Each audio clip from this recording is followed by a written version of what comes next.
Ingat video gue yang ini? Udah ditonton lebih dari 2 juta kali teman-teman. Dan gue seneng banget karena berarti makin banyak orang yang melek bahwa di umur 20-an mesti tahu hal-hal ini.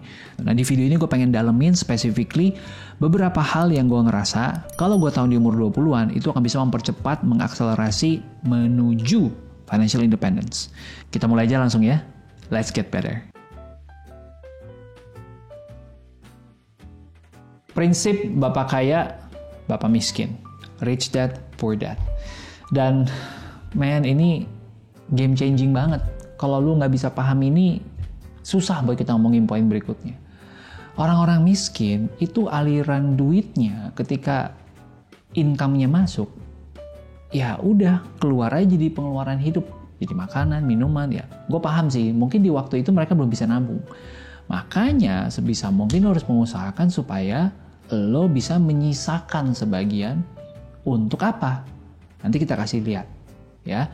Kita sekarang bicara ke middle class. Middle class juga nggak lebih baik daripada mereka yang miskin. Karena income mereka masuk, malah keluar lagi dalam bentuk liability. Jadinya bentuknya mobil, cicilan rumah, cicilan kredit card, mungkin mereka punya pay letter buat beli gadget terbaru, beli tas terbaru, beli sepatu terbaru, ya kan, segala lifestyle mereka. Yang barang-barang ini sebenarnya teman-teman, selain nilainya terdepresiasi turun terus, juga nggak menghasilkan cash flow buat mereka, nggak nambahin duit buat mereka setiap bulannya kan. Nah orang kaya, mereka juga nggak berawal dari kaya kok. Mereka juga berawal mungkin dari middle class atau bahkan berawal dari miskin yang akhirnya mau menabung, mau menyisakan duit mereka. Yang pertama mereka beli bukan barang lifestyle. Yang pertama mereka beli adalah aset. Rumah yang bisa disewakan menjadi kos-kosan. Saham yang bisa menghasilkan dividen buat mereka. Bonds atau obligasi yang akan memberikan mereka kupon setiap berapa bulan. Right? Nah itulah yang membedakan mindset rich dad dengan poor dad. Nah teman-teman kalau nggak nangkep konsep ini bahwa penting untuk kita mengkoleksi aset yang akan menghasilkan kita uang terus, menghasilkan kita cash flow terus, ya ini yang orang sebut dengan uang menghasilkan uang gitu. Kalau nggak ngerti ini nggak usah bicara poin nomor 2, 3, 4, 5 nanti deh. Jadi ambil waktu resapin ini dulu. Kalau udah iya, udah setuju, baru kita masuk ke poin berikutnya.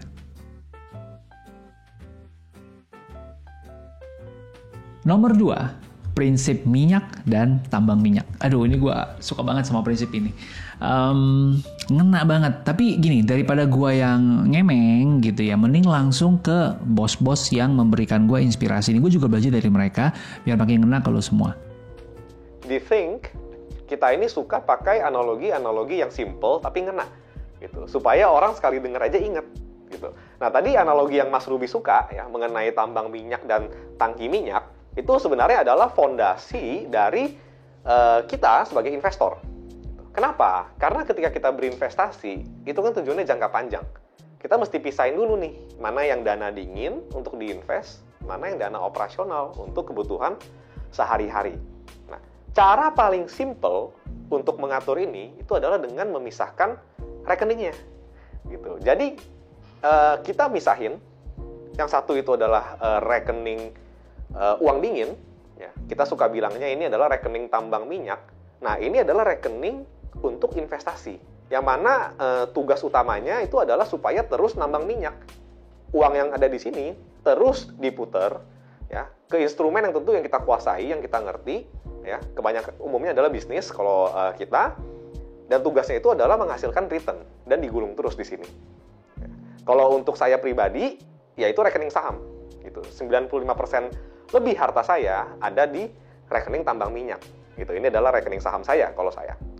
Nah, satu lagi itu adalah rekening operasional. Itu rekening untuk pengeluaran sehari-hari, ya, rekening tabungan biasa dan juga uang cash yang ada di dompet. Nah, ini adalah untuk bayar makan, ngopi, bayar bensin, ya, traktir temen, ya, termasuk bayar asuransi pun saya hitung semua di sini. Gitu. Karena asuransi itu menurut kita adalah expense juga. Gitu. Jadi gimana cara ngaturnya? Ini kan lama-lama habis nih, benar ya? Ini kan rekening operasional dipakai, yang ini makin besar makin besar.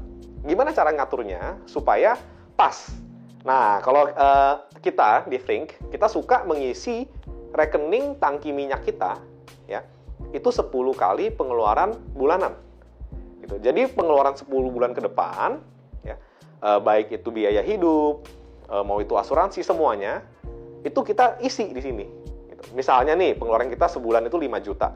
Nah, berarti rekening tangki minyak ini kita isi 50 juta. Gitu. Nah, itu kan pelan-pelan kepake tuh. 5 juta, 5 juta, 5 juta. Ketika sisanya tinggal setengah, kita refill lagi. Gitu.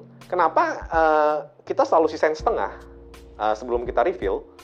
Karena teman-teman kan mungkin yang punya kendaraan, ya, isi bensin pasti kan nggak mungkin tunggu habis dong. Kalau kita isinya waktu bahaya tuh. Kalau misalnya tiba-tiba macet, bisa-bisa mobil mogok. Nah, kita pun sama gitu loh. Kita pun tetap perlu yang namanya cash buffer untuk berjaga-jaga. Sekitar 5 bulan pengeluaran. Ya, just in case ada hal-hal buruk terjadi, kita masih punya cadangan cash gitu. Dan juga menurut kita cara mengisi seperti ini itu sangat membantu kita dalam cost control gitu, karena kita jadi dipaksa untuk budgeting gitu. Kita dipaksa untuk mikir 10 bulan lagi pengeluarannya apa aja, lalu kita sisihin dulu dari awal gitu. Orang biasanya sukanya tracking kan, udah keluarin baru dicatat. Nah, itu sering miss dan sering keburu bocor duluan. Tapi kalau kita sisihin dari awal, itu enak. Yang kita kontrol, yang kita pantau, itu adalah kapan kita refill-nya. Ya. Jangan sampai baru 1-2 bulan, tinggal setengah nih. Nah, itu artinya boros. Kita harus hemat dari sisanya itu. Jadi, menurut kita dengan memisahkan 2 rekening ini itu sangat membantu kita. Tapi, yang perlu dicatat adalah banyak orang suka salah fokus. Fokusnya ke cost control. Padahal harusnya fokus kita itu adalah ke tambang minyak kita. Gimana supaya tambang minyak kita ini bisa menghasilkan seefisien-efisiennya. Nah, menurut pengalaman kita, tambang minyak terbaik yang bisa ngasilin return terbaik itu adalah bisnis. Baik itu bisnis yang private maupun bisnis perusahaan-perusahaan yang TBK. Gitu. Cuman kabar baiknya itu adalah kita nggak perlu bikin bisnis kita sendiri. Karena kan orang punya skill berbeda-beda, punya waktu, juga nggak semuanya bisa punya waktu untuk bangun bisnis dari awal. Nah, kabar baiknya itu adalah kita bisa beli saham perusahaan-perusahaan TBK yang ada di Indonesia. Ada 700 perusahaan lebih, kita tinggal pilih mana yang bagus dan mana yang murah. Nah, itu kan secara tidak langsung kita sudah jadi pemilik bisnis.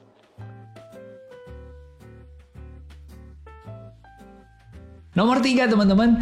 Invest in yourself is the best investment. Dan gue akan buktikan ini. Mulai dari orang-orang yang kelas dunia kayak LeBron James yang teman-teman bisa lihat di sini, dia invest 1,5 juta dolar duit dia sendiri untuk memastikan badan dia selalu fit, badan dia selalu prima, nggak ada cedera, nggak ada aneh-aneh secara klinis, dan dia selalu bisa memberikan performa maksimal dia di setiap game. Gila nggak tuh? Yang diatur macam-macam, makanannya, fitness levelnya, nge-gymnya, ya kan, mungkin dia ke dokternya. Nah, atau teman-teman kenal sama sosok yang satu ini, ya, namanya Iman. Pasti gue yakin ada yang tahu sih di sini sih. Ini orang adalah startup founders, posisinya juga udah tinggi banget, tapi gila, dia baru aja ngambil S2 lagi teman-teman kemarin, ngambil master lagi di Harvard. Yang satu nggak murah, nilainya mungkin miliaran, habisin waktunya juga luar biasa karena dia masih sambil kerja, sambil manage company. Terus ngapain gitu ya? Gue rasa ini orang kurang tidur sih. Ya karena dia sadar bahwa ilmu, skill, pengalaman, network itu adalah aset termahal yang nggak bisa dicolong dari kita. Itu akan bareng sama kita selamanya teman-teman. Dan penghasil income nomor 1 adalah diri kita sendiri. Nah, ambil waktu teman-teman untuk memahami ini dulu. Kalau lo sekarang masih menahan diri, masih kebanyakan mikir, masih bahkan pelit untuk invest di ikutan webinar, ikutan course, bayar coach mungkin yang lo rasa perlu. Sementara lo masih boros di hal-hal kayak makan, ngerokok, pacaran gitu ya, jalan-jalan. Coba dipikir ulang, prioritas lo di mana? Untuk naikin value hidup lo, naikin value diri lo, atau untuk hal-hal yang justru nggak memberikan value apa-apa ke dalam hidup lo? Think again. Prinsip nomor 4. Show me your friends and I will show you your future. Ini powerful banget teman-teman, sekali lagi. Orang yang tadinya hidupnya sehat nih ya teman-teman ya. berkawan, nongkrong tiap hari dengan orang-orang yang makannya KFC, Indomie, seblak, gorengan. Tinggal tunggu waktu nih temen lo yang sehat tadi nih, yang badannya fit, tiba-tiba ikutan melar, naik 5-10 kilo, atau bahkan kolesterolnya tinggi. Tapi sebaliknya teman-teman ya, orang yang tadinya mungkin overweight, obesitas, berkawan dan nongkrong dengan orang-orang yang kesehariannya itu suka makan sehat, suka olahraga, mungkin seneng lari, sepedaan, naik gunung, beraktivitas. Tinggal tunggu waktu, orang ini akan tergerak untuk makan sehat dan olahraga juga. Ya nggak? Nah sama juga dengan duit guys. Kalau nongkrongan lu sama orang-orang yang boros, yang nggak peduli masa depan, yang dikit-dikit FOMO, yang nggak sabaran kalau invest, jadinya gampang ketipu sama investasi bodong, ya kemungkinan besar nasib lu nggak beda-beda jauh sama mereka. Makanya jangan salahin orang sukses, orang kaya itu berkawan dengan sama orang sukses dan orang kaya. Karena dia nggak mau ketularan yang negatif guys. Untuk dia bisa di posisi itu, dia mungkin capek dan berusaha banget untuk bisa pelan-pelan naik tangga itu sampai di atas. Sehingga dia nggak mau lagi dapat influence negatif dan turun lagi. Makanya buat teman-teman semua di sini, gue bisa bilang kalau lo di komunitas yang tepat, itu adalah salah satu prinsip yang akan berpengaruh banget ke keuangan lo. Coba lihat teman-teman lo sekarang. Bisa jadi hidup lo sekarang gitu-gitu aja, ya karena circle lo juga gitu-gitu aja.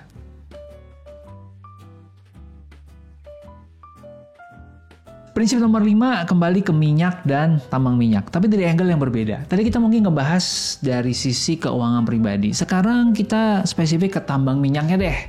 Investment apa sih yang memberikan return paling oke? Nah, kita udah ngebandingin dengan obligasi, properti, reksadana, emas. Jawabannya adalah selama 30 tahun terakhir, saham paling berjaya teman-teman. Nah, untuk ngomongin soal saham, gue akan kembali ke teman-teman Think. Karena menurut gue, mereka praktisi di lapangan, mereka juga edukator, mereka juga punya value yang gue sejalan, dan gue rasa lebih cocok untuk kita ngobrol sama mereka yang sehari-harinya memang berkecimpung di dunia itu. Kenapa sih harus saham nih Mas Ruby? Bayangin kalau kita ingin membeli sebuah Indofood atau membuat bisnis seperti Indofood. Pasti membutuhkan waktu banget untuk membangun sebuah Indofood. Nggak mungkin hanya 1 tahun, 2 tahun, 3 tahun. Lebih baiknya kita kalau adanya bursa efek, kenapa enggak kita membeli sahamnya itu langsung di bursa efek? Karena kita juga menjadi kepemilikan bisnis itu. Nah, makanya dengan saham itu, kita memiliki resiko yang lebih rendah dibandingkan membuat bisnis sendiri. Di mana ya kita membeli saham itu artinya manajemen udah proven, memiliki profit yang stabil dan terus bertumbuh, dan kita memberikan kepercayaan itu kepada manajemen untuk menjalankan bisnisnya dibandingkan kita membuat bisnis itu sendiri. Contoh aja seperti Jarum membeli BCA di tahun 98 yang buktinya memberikan hasil yang sangat baik untuk grup Jarum sendiri, yang dimana ya 50% ke atas hartanya dari grup Jarum berdasarkan dari BCA. Apakah semua orang bisa berinvestasi di saham? Jawabannya iya tuh Mas Ruby. Karena sebenarnya membeli saham itu artinya kan kepemilikan bisnis. Malahan yang lucu di sana saya ingin menjelaskan ya, miskonsepsi di luar sana di mana kayak kesannya saham itu dunianya anak finance, anak accounting, apa nggak anak bisnis. Padahal ya, saya memiliki teman ya. Teman saya ini seorang dokter. Dia lebih mengerti bisnis healthcare dibanding saya. Karena dia tahu persentase komisi dokter berapa, harga modal untuk membuat semua rumah sakit berapa, mesin-mesinnya. Dia tahu harga modalnya sampai ujung ke ujung. Bahkan ya, kayak program pemerintah BPJS, dia tahu efek dari BPJS itu terhadap bottom line perusahaan itu berapa. Malahan pengalaman ini, istilahnya ini adalah common knowledge ya. Common knowledge yang didapetin karena dia sebagai orang expertise di bidang healthcare-nya itu. Dia bisa mendapatkan pengalaman itu, dia bisa kira-kira, oh ada nggak sih potensi dari bisnisnya ini? Dia tahu kompetisinya gimana. Dia lebih tahu mendetail dibandingkan orang-orang yang malahan latar belakangnya tanda petik ya, yang istilahnya di overglorified lah. Orang-orang finance, accounting, atau bisnis yang hanya tahu angka-angkanya saja, padahal dia nggak ngerti bisnisnya. Dia hanya menggunakan rumus gitu. Jadi jawabannya semua orang bisa. Balik lagi, untuk membeli bisnisnya itu memang perlu ada effort untuk mendalami sebuah bisnisnya itu. Makanya penting untuk circle of competence terhadap bisnisnya itu. Dan tentu memang butuh komitmen untuk belajar akuntansi, karena memang laporan keuangan itu distandarisasi dengan akuntansi. Tapi akuntansi itu hanya bahasa bisnis. Teman-teman bisa belajarin itu semua, itu tidaklah susah lah. Semuanya asal ada effort, ada kemauan, pasti bisa belajar akuntansi itu.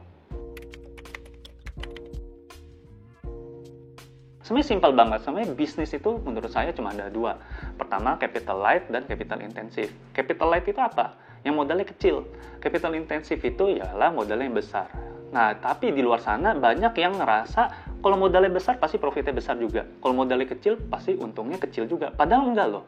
Padahal kita bisa mendapatkan sebuah bisnis yang modalnya kecil bisa memiliki profit yang besar juga. Yang kita sebut itu wonderful business. Dan sebaliknya, ada juga yang bisnis memiliki modal yang besar tapi untungnya kecil. Itu yang kita sebutnya gruesome business. Misalnya kita contoh ya, seperti Garuda Indonesia itu modalnya gede banget. Marginnya nggak terlalu besar sekali juga. Jadi kalau kita bisa bilang, ini bisnisnya sulit untuk di kita untuk pahami, lalu untuk kita istilahnya mau membuka bisnis seperti ini pun juga sulit, karena ya tadi itu lebih arahnya kayak seperti gruesome bisnis. Malahan kita carinya yang wonderful business. Wonderful business tuh gimana? Kayak contohnya seperti Apple, dia produksi iPhone 13 Pro itu hanya $500, padahal dia bisa menjualnya itu $1.500, 3 kali lipatnya. Nah, inilah yang sebenarnya kita sebagai investor harus cari. Ini merupakan perusahaan yang bagus, memiliki brand, memiliki moat, memiliki margin yang sangat besar. Nah, jadi apa sih kuncinya untuk melihat saham yang bagus? Ya balik lagi, kita harus melihat dia memiliki return yang besar. Lalu dia bisa stabil nggak? Ya, memiliki stabil. Dan jangan lupa kita harus melihat dia apakah ada utang. Jangan sampai hutangnya besar ini bisa membuat amit-amit hal yang tidak baik terjadi, itu bisa bikin perusahaan ini bangkrut. Dan terakhir ya, paling penting itu malahan manajemen. Jangan sampai kita mendapatkan manajemen yang tidak benar, tidak berintegritas. Karena bisnis sebaik apapun, kalau manajemennya tidak jujur, tidak baik, itu bisa mengakibatkan keruntuhan dari perusahaan, dikorupsi atau apapun. Jadi kuncinya itu aja. Saya rasa dengan kita memahami bisnisnya itu secara mendalam itu segala, kita bisa mengetahui, memiliki conviction bisnis ini benar, baik atau enggak. Saya pribadi merasa terbantu dengan adanya komunitas. Nah, ini seperti pepatah lama nih, Mas Ruby. Kalau besi mempertajam besi, gitu ya. Jadi ketika kita menganalisa suatu perusahaan, kadang itu kan kita perlu ada asumsi. Nah, dengan kita punya teman sesama investor, apalagi kalau sama-sama udah berpengalaman, kita bisa saling kalibrasi. Selain itu pun dengan kita punya komunitas, kadang itu kita bisa dapat informasi di lapangan lebih cepat, gitu. Kita bisa dapat insights banyak dari tim kita yang mungkin pelaku usaha atau profesional di bidang tertentu. Sebagai contoh nih, kita punya tim namanya Rahmat, kakeknya itu petani jagung. Gitu. Rahmat pun dari kecil kenal dekat dengan jagung. Gitu. Kalau harga bibit jagung naik, kita bisa tahu duluan sebelum itu tertranslate ke laporan keuangan. Gitu. Jadi kita bisa tahu nih kira-kira kuartal depan labanya akan naik. Gitu. Makin banyak kita punya teman, makin kita bisa tahu banyak sektor. Kisah nyata juga, kemarin kita dapat di Think Talk ya, waktu kita diskusi bulanan, ada salah satu member kita yang cukup dekat dengan industri kaca. Gitu. Malah kita bisa tahu duluan nih, harga kaca naik sebelum laporan keuangan itu keluar. Gitu. Jadi kadang-kadang dengan kita tahu insight-insight di lapangan, itu membantu kita untuk menganalisa lebih baik. Ini fitur-fitur yang gue suka nih teman-teman, gue akan tampilin di sini ya. Yang pertama, think tank. Ini benar-benar prinsip investasi banget, prinsip keuangan banget yang lu perlu pantengin. Lalu ada think case. Ini adalah study case yang setiap bulannya ada satu in-depth banget, dalam banget, detail banget, gila. Lu bisa ngeliat tadi udah ada contoh laporannya ya. Lalu ada think event. Ini adalah event gratis yang kalau lo menjadi subscribers, lo bisa dapat akses ke event-event ini dan bisa dapat update hal-hal yang terbaru. Misalkan ya kayak sekarang nih ya, tiba-tiba lagi inflasi lagi naik, biasanya akan ada event tuh ngebahas gimana cara menanggapi inflasi gitu ya. Lalu ada komunitas. Ini menurut gue bagian yang paling mahal sih. Dan orang lupa gitu ya. Kalau lo udah ada di komunitas yang tadi yang gue bilang ya, kayak show me your friends and I'll show you your future gitu. Ya, your future adalah bisa jadi orang-orang yang memang sama-sama invest ini yang bisa kasih lo insight yang lebih dalam, pemahaman yang lebih dalam, dan bisa ngebantu decision making lo untuk invest di tempat yang lebih tepat gitu. Dan yang terakhir, think list. Buat yang pengen ide-ide yang lebih fresh gitu ya, kadang-kadang dari begitu banyak ratusan pilihan emiten, kita pengen memudahkan pengambilan perusahaan kita, bisa lihat dari think list ini.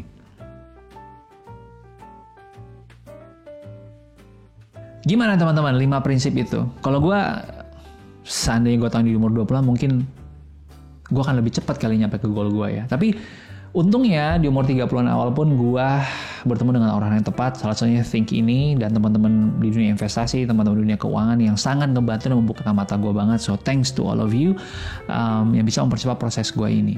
Nah, gue percaya banget sama 5 prinsip ini dan gue berharap teman-teman bisa ngelakuin. Mungkin udah kelihatan lah ya kenapa gue juga subscribe sama Think, karena emang selengkap itu untuk ngebantu gue, hopefully bisa ngebantu kalian juga untuk akselerasi proses pembelajaran, ya karena lu dikasih ilmu yang benar-benar bisa memperkuat dan memperlebar circle of kompetensinya lu, dan udah dikemas dengan cara yang mudah untuk lu pelajari. So, buat subscribersnya gue yang penasaran pengen belajar di Think, timnya Think baik banget. Mereka memberikan sebuah kode yang bisa lo pakai, gue akan tampilin di layar. Ada potongan 200.000 untuk starter plan, 500.000 untuk master plan. Silahkan dinikmati hanya untuk 50 orang pertama. And gue berharap teman-teman sekali lagi kalau dapat manfaat dari video ini, share it ke teman-teman lo. Mungkin mereka lagi butuh banget dapat inspirasi, mungkin mereka bisa terbantu banget dengan ini, dan kita nggak tahu. Mereka mungkin bisa jadi teman-teman lo yang menjadi circle yang ikut ngebantu lo untuk be better. See you at the next episode and hopefully we can get better every day.